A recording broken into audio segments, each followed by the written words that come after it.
이 시간에는 그 두 명의 사진가를 알아보겠습니다. 물론 초창기 사진가라고 얘기할 수 있겠는데요. 로저 펜턴하고 매튜 브래디라는 사진가고요. 이 사람들을 설명해 드리는 첫 번째 이유는 여기 타이틀도 나와 있지만 이 로저 펜턴 같은 경우는 최초의 전쟁 사진가입니다. 그러니까 사진의 분야도 굉장히 세분화되어 있어요. 현대에 들어와서 더더욱 세분화됐지요. 네, 그 분야 중에서도 또 보도사진이라는 파트가 따로 있지만 보도사진에서도 또 종군 사진들, 전쟁 사진들을 주로 찍는 이런 형태의 사진가들이 또 있습니다. 그런 전쟁 사진의 그 한 축을 담당해서 처음으로 시도했던 사진가가 이 로저 펜턴이라고 볼 수가 있다는 얘기고요. 이 전쟁 사진이 우리가 나중에도 또 현대 전쟁 사진가들 대표적인 로버트 카퍼나 굉장히 많은 그 전쟁 사진가들에 대해서 또 알아볼 거지만 이 전쟁 사진은 우리가 특히 종군 사진 이런 사진은 우리가 사진의 꽃이라고 얘기를 합니다. 그러니까 이거는 누구나 아무나 할 수 있는 게 아니라 사진적인 목적이나 굉장한 자신이 그 추구하는 그런 뭐라고 그래야 되죠? 직업관이나 책임감 이런 게 있지 않으면 이걸 아무나 할 수 있는 게 아니에요. 왜냐하면 목숨을 담보로 촬영을 해야 되는 거기 때문에 억만금을 준다고 해도 나 같은 사람은 진짜 하지 못할 일이 이런 전쟁 사진에 뛰어드는 거라고 볼 수가 있는데, 하여튼 그런 형태의 사진을 처음으로 시도한 사람이 이 종군 사진에 대한 내용은 내가 다른 시간에 다른 종군 사진가 설명해 드릴 때 좀 더 자세히 설명해 드리기로 하고요. 아무튼 그런 전쟁 사진을 최초로 시도했던 사진가가 이 로저 펜턴이고, 지금 왼쪽에 나와 있는 게 로저 펜턴입니다. 그러니까 이거는 셀프 포트레이트인지 아닌지 그건 정확하게 모르겠는데, 또 이렇게 생긴 사람이 최초의 전쟁 사진을 찍은 사진가인데, 이 로저 펜턴은 1851년도에 그 세계 박람회가 있었나 봐요. 이제 거기 이제 놀러 갔다가 거기에 초창기 사진들이 몇 점이 전시가 되어 있었던 것 같아요. 그 사진을 보고 사진에 굉장히 관심을 갖게 됐고, 그래서 사진을 시작한 동기가 됐다라고 얘기가 알려져 있고요. 그래서 스스로 촬영한 사진을 개인 전도하고, 그러니까 굉장히 적극적으로 작업을 했던 거죠. 자기가 촬영한 사진을 모아서 스스로 전시도 개최하고, 또 영국 왕립사진가 협회를 만드는 설립을 주도했던 그러니까 창단 멤버라고 이렇게 볼 수가 있습니다. 그게 굉장히 사진에 빠져들어서 사진을 적극적으로 여러 가지 방향에서 정책적으로 활용했던 그런 사진가가 이 로저 펜턴이라고 볼 수 있는데, 이 사람이 이제 전쟁터 크리미아 전쟁, 크림 전쟁이라고 얘기를 하는데요. 그 크림 전쟁의 역사적인 배경이나 이건 제가 정확하게 모르겠지만, 이 크림 전쟁을 그 종군 사진가로 참여한 최초의 종군 기자가 이 로저 펜턴이라고 아까 시작할 때 말씀드렸잖아요. 근데 요 당시에 이 로저 펜턴이 특히 크림 전쟁 당시에 그 사진술 방법이 나다르 때도 설명해 드렸지만 클로디언 수파법 형태의 사진술이었어요. 그러니까 그 클로디언 수파법은 제가 요번 강의는 그 사진술에 대한 내용은 강의를 빼뜨렸다고 그랬습니다. 그래서 살짝 말씀드렸지만, 암실이 있어야 현장에서 감광판은 필름을 만들어서 그 감광판이 마르기 전에 젖어 있을 때 스판이라고 그랬잖아요. 젖어 있을 때 촬영 현상을 해줘야 되는 게 클로디온 스판법이라고 그랬습니다. 그러니까 지금처럼 사진 찍으러 나갈 때 카메라만 달랑 들고 나가는 게 아니고, 사진을 찍으면 필름하고 카메라만 들고 나가는 게 아니고, 이 당시에는 그 필름을 만들 수 있는 암실 처리가 암실을 휴대용 암실은 될 수가 없죠. 그러니까 조립식 암실이죠. 이런 걸 텐트든 뭐든 들고 나가서 그 안에서 또 혼자 나갈 수도 없죠. 그 안에서 만들어주는 조수가 있어야 되겠고, 그걸 얼른 받아서 촬영도 해야 되니까 이렇게 암실이 따라다녀야 되는 아주 굉장히 번거로운 형태의 작업 방법이 클로디온 스판법이었는데, 이 크림 전쟁 로저 펜턴이 종군 기자로 참여했던 그런 크림 전쟁 당시에도 사진술이 클로디언 스판법이었기 때문에, 요게 지금 암실 마차입니다. 암실 마차.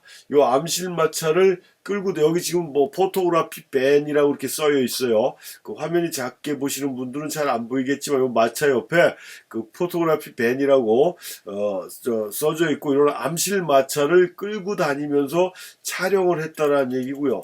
굉장히 더운 상태에서 촬영을 할 때는 이 암실 안에 마차 안이 완전히 찜통이었다는 얘기입니다. 찜통에서 굉장히 참는 거에 한계가 느낄 정도로 아주 극한적인 상황에서 촬영을 하고 작업을 했던 그게 전쟁터에서 총알이 빗발치는 거를 찍을 수는 없었습니다. 그 이유는 뭐냐면 그 클로디언 스판법이라는 사진술이 초창기에 다게르타입이나 탈보타입보다는 셔터 속도가 굉장히 빨라졌어요. 촬영 시간이 굉장히 빨라져서 뭐 그 당시만 해도 그게 굉장히 빠른 셔터 스피드라고 했지만 아무리 빨라졌다라고 그래도 굉장히 활동적인 모습, 순간 정지, 순간 포착하는 그런 형태의 그 하이스피드는 못 만들어졌다는 얘기죠. 그러니까 지금처럼 뭐 8천분의 1초, 4천분의 1초 이게 아니라 그 뭐 1초 단위, 2초 단위 그게 굉장히 빨라졌던 겁니다. 왜냐하면 초창기에 사진 발명 당시에 그 미완성으로 끝났지만 니엡스가 만들었던 건 8시간이라는 어마어마한 촬영 시간이 걸렸던 거고 그걸 개선해서 만들어 놓은 다게르타입은 처음에는 30분 정도의 촬영 시간이 걸렸던 거고요.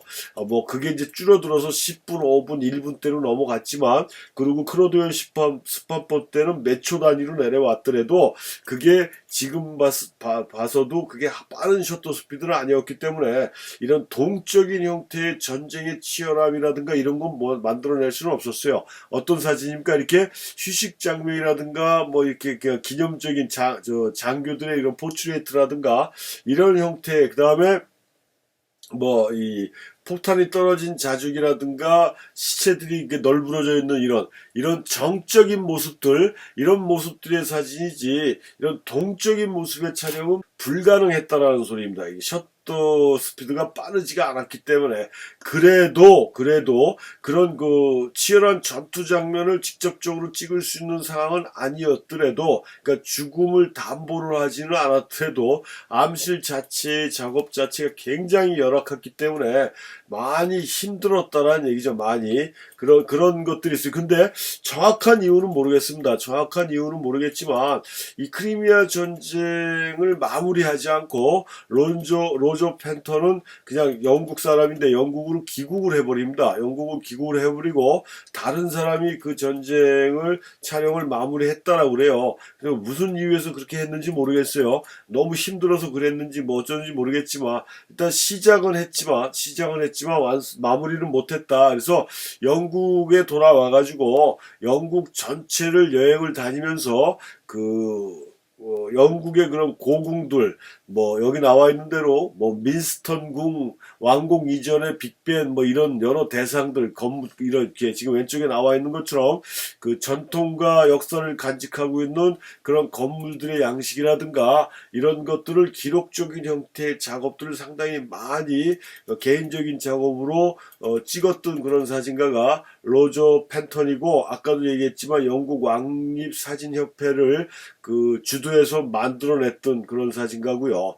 이 사람은 스트레이트한 형태의 사진을 선호했던 그런 사진가라고 이렇게 볼 수가 있습니다. 그래서 요 사진하고 또 같은 장면인데 두 장이 지금 들어왔네요. 좀 잘린 거하고 두 개, 이렇게 이 건축 양식이라든가 이런 스트레이트한 포토의 그런 형식미를 상당히 중요 여겼던 그런 사진가인데, 초창기 사진가 중에, 그러니까 우리가 앞에서 봤던 그런 세 명의 인물 사진가하고 또 다른 새로운 형태의 사진적인 표현 방법으로 이런 전쟁 사진이 나왔고, 이런 그 건축물에 의한 기록 사진도 만들어냈던 사진가가 이 로저 펜턴이고, 또 하나의 전쟁 사진가, 로저 펜턴보다는 좀 늦었지만 미국에서는 어떤 형태의 사진이 먼저 만들어집니까? 우리가 나중에 이제 회화적인 사진이란 파트가 조만간에 나오겠지만요, 이 산업혁명이 어디서 이루어지죠? 그 유럽에서 이루어지면서 어느 정도 그 경제적인 그 부를 축적하게 되지 않습니까? 그 삶이 여유가 있잖아요. 그러다 보니까 예술에 대한 상황들이 훨씬 더 강하게 나올 수가 있었던 거고, 그래서 예술 형태의 작업이 유럽 쪽에서 훨씬 더 먼저 자리를 잡았다라고 그러면, 미국이란 나라는 그 영국하고의 독립전쟁을 치르고, 뭐 인디안들하고의 또 뭐 개척 에 의한 그또 피비린내 나라는 그 살상이 이루어지고 해서 항상 사회가 안정적으로 편안할 때가 없었지 않습니까? 그러다 보니까 미국이란 나라는 이런 다큐멘터리 형태의 기록적인 사진이 먼저 자리를 잡을 수뿐이 없었다라는 얘기예요. 사진술이 발명되고 공식적으로 발명을 인정받은 게 1839년 8월이고 미국으로 사진술이 넘어간 게 1839년 9월 한 달 차로 넘어갔기 때문에 거의 동시에 시작한 사진술이라고 볼 수 있지만 미국이란 나라는 다큐멘터리 형태의 사진이 훨씬 더 사회적인 분위기상에서 먼저 자리를 잡을 수가 있었던 건데 그 중에서 이 매튜 브래디 남북전쟁을 취재한 사진가라고 이렇게 볼 수가 있습니다.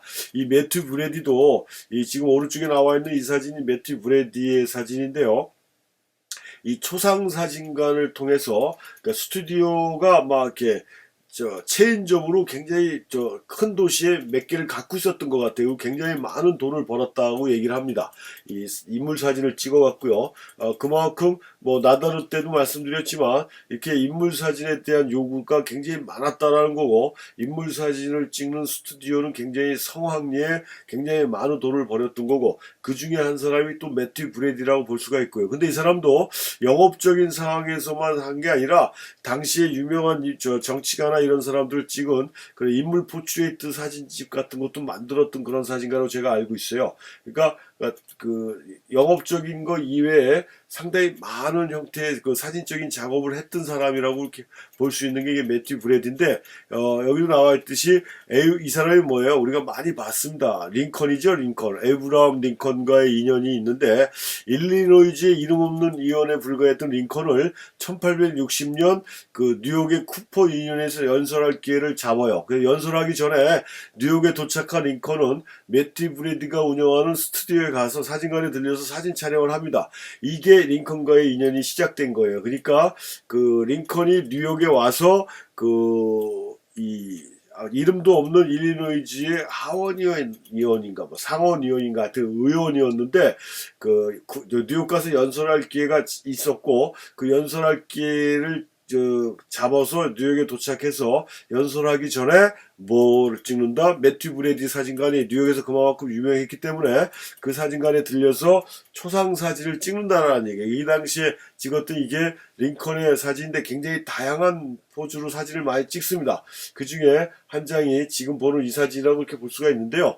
이때 촬영한 사진을 갖고 링컨이 대통령 선거에 나가는 거예요. 그래서 그러니까 매튜 브래디가 찍은 사진을 가지고 대통령 선거에 나가서 그걸 가지고 대통령에 당선이 됐다라고 볼 수가 있죠. 그래서 이것이 인연이 돼서 암살되기 전까지 매튜 브래디하고 30번 이상을 만나면서 친분을 유지했다라는 얘기고요. 그 링컨은 연설과 함께 이미지의 중요성을 굉장히 잘 알고 있었던 사람 중에 한 사람이라는 얘기죠. 그러니까 정치적인 색깔이 정치적인 방향을 어떻게 끌고 나가야 되는지에 대해서 굉장히 잘 알고 있었던 사람이고, 그러니까 그 뉴욕 쿠퍼 연설을 하기 전에 이 사진을 찍었던 것도 그게 다 계산된 작업이 아니었을까. 근데 이 사람이 그 매튜 브래디한테 사진을 찍고 나서 이 링컨이 한 얘기가 매튜 브래디와 쿠퍼 유니언 연설이 자신을 대통령으로 만들어 주었다라고 할 정도로 매튜 브래디에 대한 사진에 대한 그 고마움을 상당히 많이 느꼈다라는 얘기죠. 그래갖고 그 당시에 매튜 브래디가 찍었던 그 인물 사진이 지금 미국에서 $5 보기는 굉장히 힘든데요. 미국에서 그 1불짜리가 있고 1달러짜리가 있고 2불짜리가 있고요. 그 다음에 5불, 10불, 20불, 그 다음에 100불, 이렇게 있는 걸로 알고 있어요. 50불은 제가 있는지 모르겠어요. 하여튼 그렇게 알고 있는데 이불도 보기가 굉장히 귀하고, 근데 이불보다도 더 보기가 귀한 게 5불인 걸로 제가 알고 있습니다. 몇 번 못 본 것 같아요, 저도. 근데 아무튼 그 5불짜리 지폐에 그 링컨 얼굴이 들어가 있어요. 근데 그 링컨 얼굴이 누가 찍은 거냐면 요 당시에 매튜 브레디가 찍은 그 링컨 얼굴이 그 미국의 5불 지폐, 5달러 지폐에 들어가 있다 할 정도니까 굉장히 역사적으로 의미가 있는 그 링컨 사진이고, 그래서 그게 매튜 브레디를 대표하는 사진이라고 이렇게 볼 수가 있다 라고 얘기할 수가 있는데, 이렇게 링컨하고 굉장히 친분이 있었고 인간적으로 굉장히 가까운 사이였는데, 링컨이 대통령에 당선이 되고 그 다음에 남북전쟁이 일어나지 않습니까?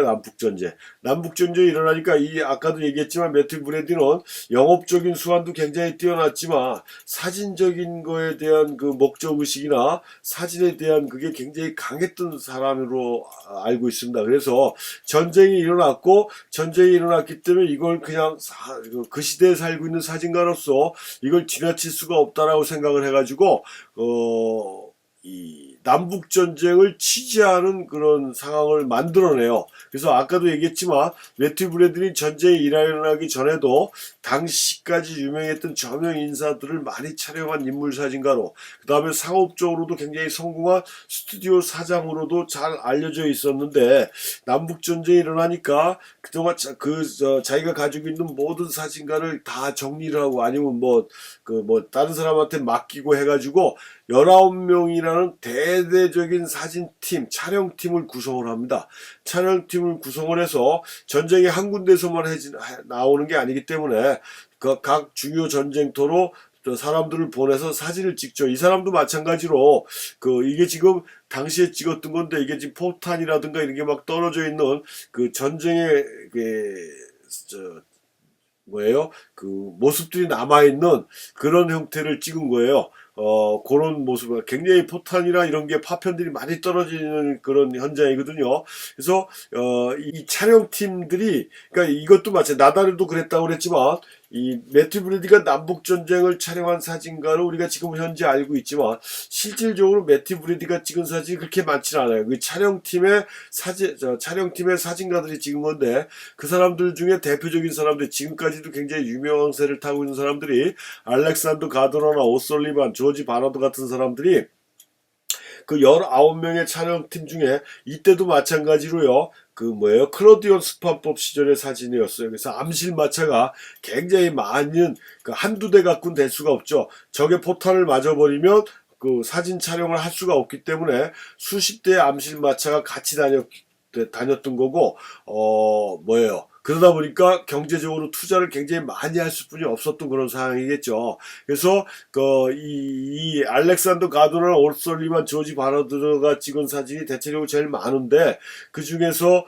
요 사람들은 나중에 독립을 해가지고 자체적으로 자신의 개인적인 사진이라든가 이런 사진을 찍어서 사진사에서도 매튜 브레디만큼의 지명도가 높은 그런 사진가는 아니지만, 그래도 어느 정도 일정 부분의 그 사진사의 역할을 했던 이런 사진가들이거든요. 그래서 이런 촬영팀을 만들고, 이것도 지금 다 사람이 죽어 있는 시체들이에요. 이런 형태. 그러니까 로저 펜턴이 찍었던 것처럼 그런 정적인 형태의 전쟁터를 찍을 수뿐이 없었다. 왜냐하면 요즘과 같은 그런 하이스피드가 만들어지지 않았기 때문에 그런 게 공통점이라고 볼 수 있어요. 그래서 이 매튜 브레디 사진에도 그런 다 정적이고 휴식적이, 특히 북군 쪽이잖아요. 남군이 아니라 그 링컨 쪽이었기 때문에. 그래서 한간에는 그 링컨이 구두로 부탁을 했다라는 얘기도 있어요. 매튜 브레디한테, 지금 우리가 남북으로 갈라져서 전쟁을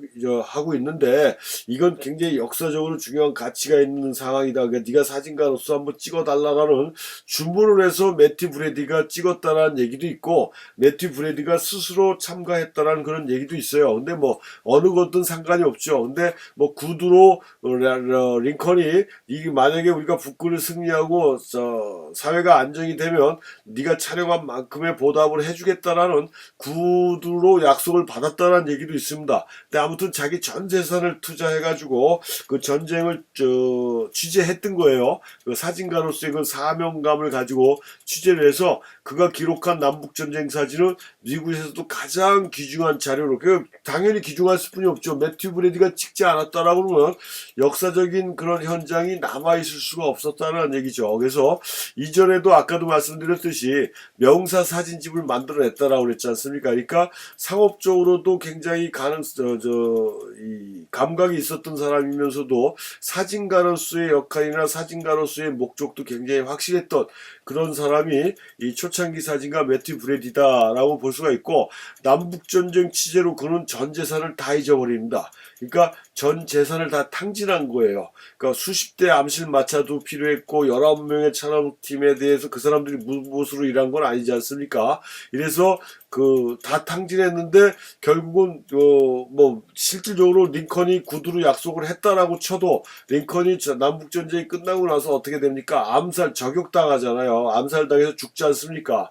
그러니까 서류를 작업한 것도 아니고 또 그걸 정부한테 얘기를 했더니 나 몰라라 해버렸다는 얘기예요. 그냥 그 똥값으로 사들인 거예요. 똥값으로. 그래서 그게 다 대부분 아주 헐값으로 정부에 넘어갔다라는 얘기죠. 그래갖고 굉장히 비참하게 뭐 홈리스 정도까지는 아닌 것 같은데 그거 못지않은 삶을 살다가 말년을 그렇게 살다가 허무하게 죽은 그런 사진가가 매튜 브래디인데, 하여튼 빚쟁이로 몰리고 우울한 죽음을 맞았다라고 얘기를 합니다. 하지만 그 한 사람이 희생을 함으로 해서 미국의 역사의 가장 귀중한 자료로 지금까지도, 그래서 그가 작업한 사진은 국립문서보관소나 국회 도서관에 지금 보관돼 있고 현존하는 자료가 7,000장 정도가 된다는 거예요. 어마어마한 작업량이라고 볼 수가 있죠. 뭐 지금 디지털 카메라로 하루 나가갖고 드르륵 찍어서 몇천 장씩 찍는 사람들도 있어요. 정신 나간 사람들 기본적으로 4,500장, 5,600장 찍는 건 일도 아니죠.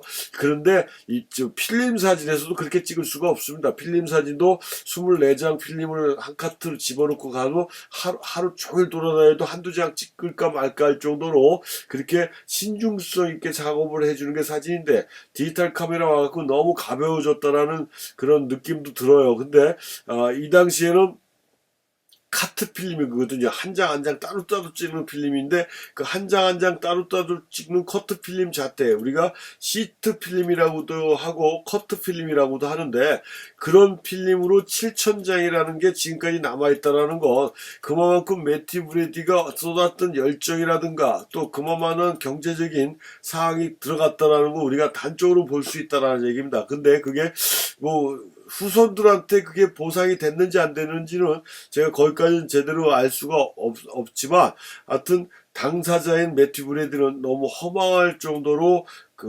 죽었다라는 게 상당히 아쉬운 면이죠. 그래서 하여튼 이렇게 역사적인 기록을 바탕으로 한 이런 전쟁 사진가로서 대표적인 사람들이, 초창기 사진가들 중에 앞부분에서 봤던 영국의 로저 펜턴하고 그다음에 미국의 매튜 브래디라는 사람의 사진가가 있었다라는 점. 그래서 이 사람들이 왜 이런 형태의 작업을 했는지에 대한 상황을 우리가 이해하는 것도, 우리가 어떤 사진을 찍어야 될지에 대한 방향성을 선정하는데 또 도움이 될 수 있다. 그러니까 이런 전쟁 사진이나 이런 다큐나 보도 쪽의 사진은요, 저돌적인 성격의 사람들, 그 다음에 외향적인 성격의 사람들, 까놓고 얘기하면 단순 무식한 사람들이 이런 형태의 작업을 해줄 수가 있다는 얘기죠. 굉장히 내성적이고 소심한 사람들은 이런 형태의 작업을 할 수가 없습니다. 그러니까 사진의 분야가 굉장히 많이 있는데